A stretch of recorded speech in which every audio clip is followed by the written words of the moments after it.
The migrant caravan that headed to the southern border of the US in April 2018 was covered by the media big time. According to the official reports, these people came mostly from Honduras, where the caravan had started, and then people from Guatemala, El Salvador, Nicaragua and Mexico joined the march. The main reasons for them to flee their home country were gang violence and poverty. When I saw the first pictures, I was shocked. But then I realized there were just too many images of women and children, which is always a sign of media manipulation and a hidden political agenda. Always.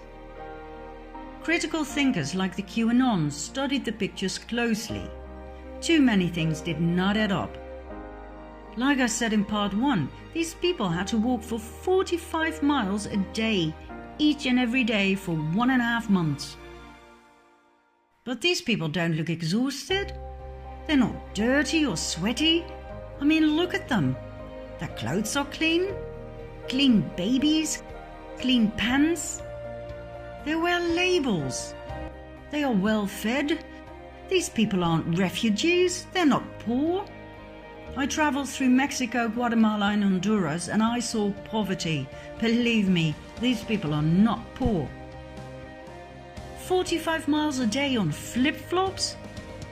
Are you kidding me? Or even barefoot? Come on, where are the blisters? And why aren't they carrying what is needed for a journey like that?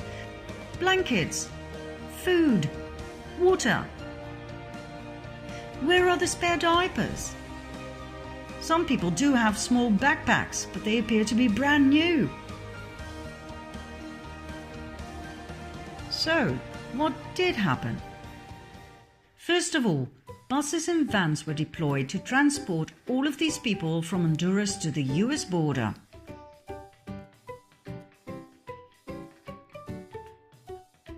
Flip-flops? No problem. You only have to get out of the van occasionally for a group photo. Next, in order to get as many people as possible, you pay them. Thanks to some alert anons, this was filmed on site. Then, in order to be efficient for the media, you give the main players a coloured wristband. Brilliant! Different colours have different meanings, all known to the reporters and the cameramen.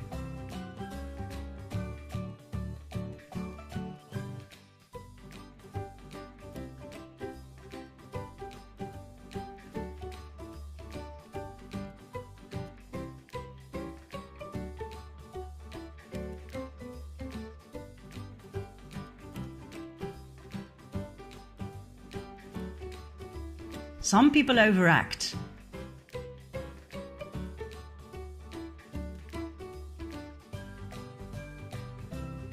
Others are really convincing and make it to the World News Report. Meet Maria Meza and her 5 children, all the way from Honduras. She made it to every news item on TV, telling about her terror, the fear for her children, their eyes all wet and swollen due to the tear gas that the American Border Patrol so viciously threw at them. Well, Maria, there are a few flaws in your story. I've looked at every single picture of you and your beautiful girls. None of them show any signs of tear gas.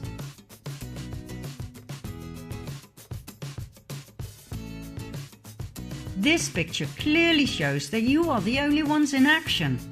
The cameraman shoots away, completely unhindered by the gas, and there is no panic. Let's have a closer look at this picture. Cameramen are standing in a line of smoke, yet have no problem with that. Oh wait, look! Somebody is throwing a gas canister. Is that a fellow refugee? Maria told the press that her son went back the next day to get the canister and show it to the reporters. Shame on you, America! I do hope Maria was paid handsomely, I really do, but her story sucks. The family was photographed on another day, getting out of a van for yet another day's work in front of the camera. And the tear gas canister? You can buy them at any theatre prop retailer, or you can use the police training variety. They produce white smoke, but no harm is done. I guess Trump's statement was correct. No tear gas was used on the children. The entire mainstream media coverage of this event was biased and flawed. My advice to the producers: next time, pay more attention to the details, for the anons are onto you. Refugees who walk for thousands of miles do not walk like this. Or like this. They don't wear flip-flops. They don't have brand new pink buggies. They do not polish their nails. They don't wear ironed shirts. Neither do they have perfect haircuts and makeup.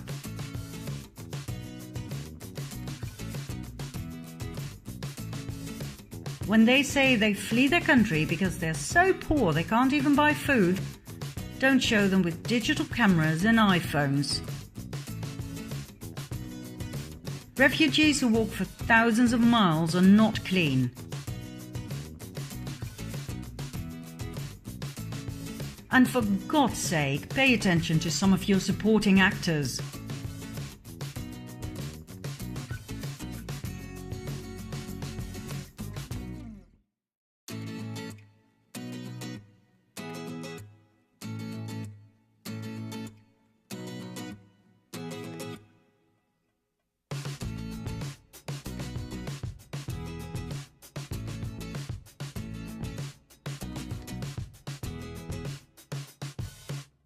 And when you Photoshop someone into a picture, make sure you don't forget his leg. Oh, and make up your mind, will you? Do you want the shirt on or off? And what's with the Disney obsession?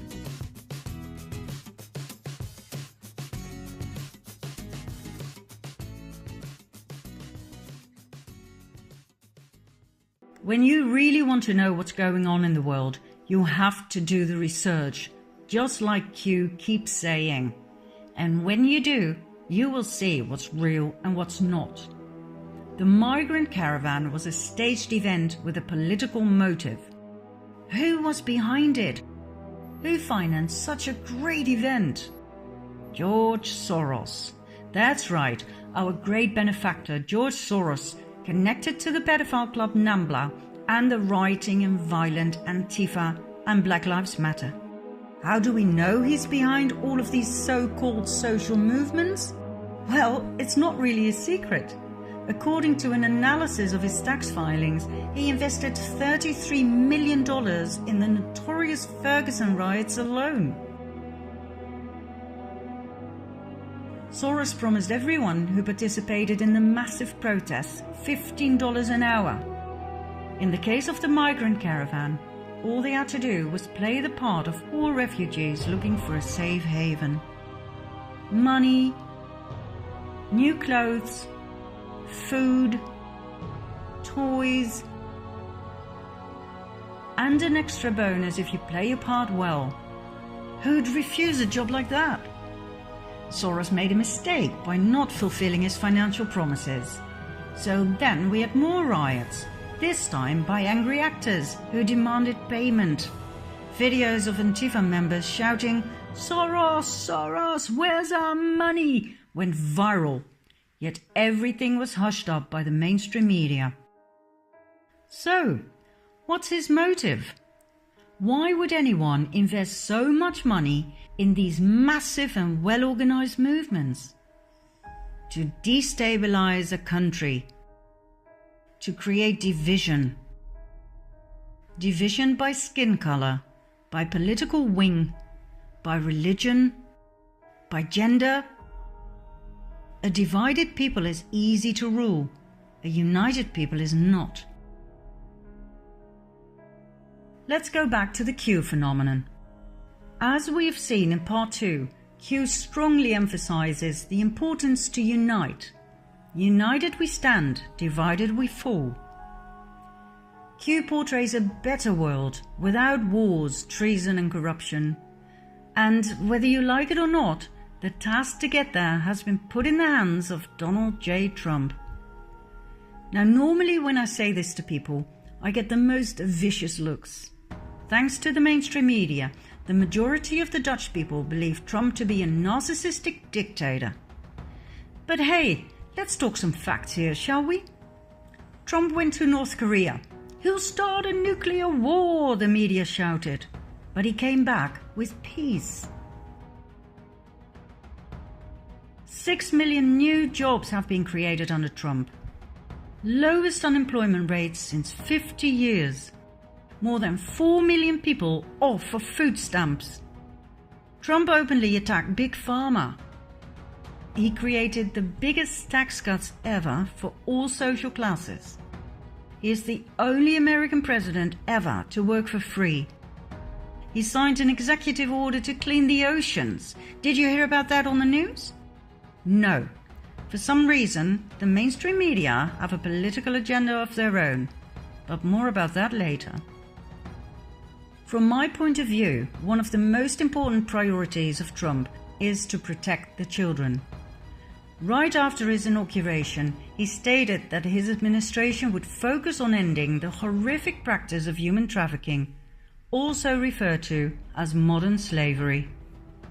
On December 21, 2017, he signed an executive order blocking the property of people involved in serious human rights abuse and corruption.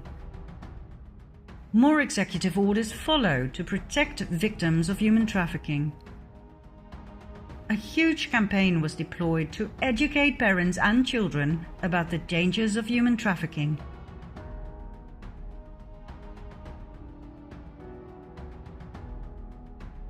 Throughout 2018 and 19, many arrests took place. Thousands of child molesters were arrested.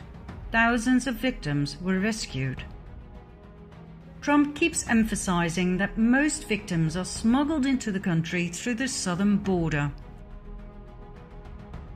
He shows numbers, statistics.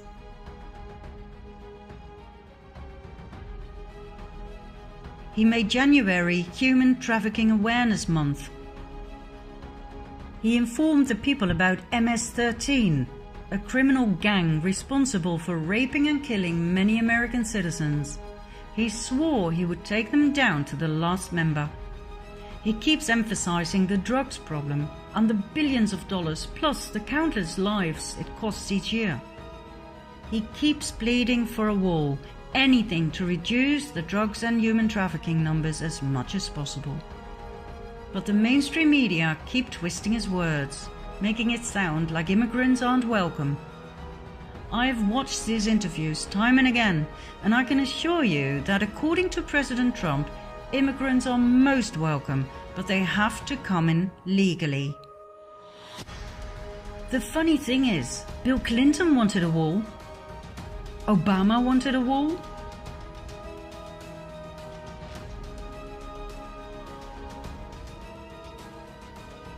Hillary wanted a wall. They all voted for a wall when they were still in the Senate.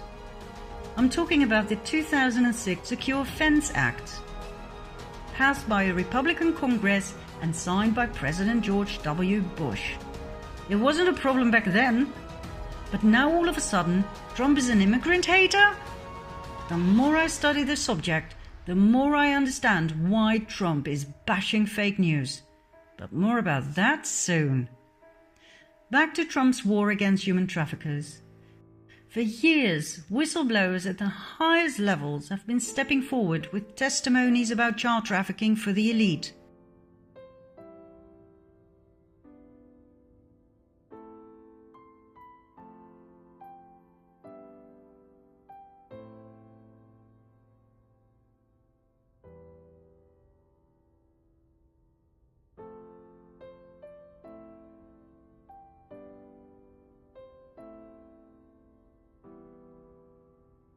This is nothing new. It was just never dealt with. Until now. The thing is, when I talk about this in my presentations, people don't want to hear about it. They don't want to look at these pictures. Which I understand. I would rather look away as well. But that reminds me of the famous one-liner of the Germans right after World War II, after being confronted with the painful question, how could you let the Nazi atrocities happen? Why didn't you do something? The answer was always, wir haben's nicht gewusst. We didn't know. Of course they knew. It was just too painful and too dangerous to acknowledge it and to do something about it. Well, I will not look away any longer. These kids are not helped by our denial. They are helped by our action. So for God's sake, keep watching. We are the only hope they have left. Child trafficking for the elite. That is bigger than pedophilia. We are talking about a huge criminal organization kidnapping children and selling them to high-ranking officials from mayors, judges, and senators to presidents and even royalty. Do you think this is far-fetched? Do you think it's just a conspiracy theory? Get ready for some conspiracy facts in part 4.